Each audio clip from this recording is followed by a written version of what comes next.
আপনার সন্তান হাতে সিগারেট নিবে না কেন?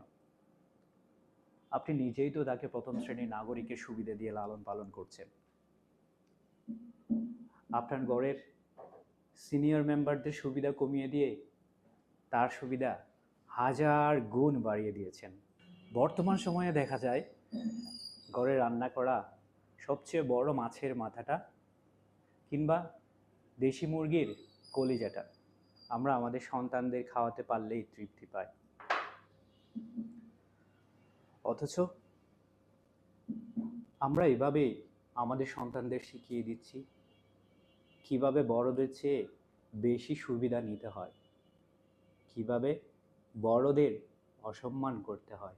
আর আমাদের সন্তানগুলো এই মানসিকতা নিয়ে বড় হতে হতে দেখবেন তারা বড়দের সামনে অনর্গল গালি দিয়ে কথা বলছে।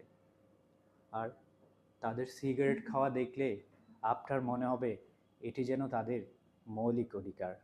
একটু মনোযোগ দিয়ে যদি আপনি তাদের আত্মবিশ্বাসের প্রতি মনোযোগ দেন তাহলে বুঝতে পারবেন তাদেরকে যেন শেখানো হয়েছে কিভাবে আত্মবিশ্বাসের সাথে সিনিয়রদের সাথে সম্মানী ব্যক্তিদের সাথে বেয়াদবি করতে হয়।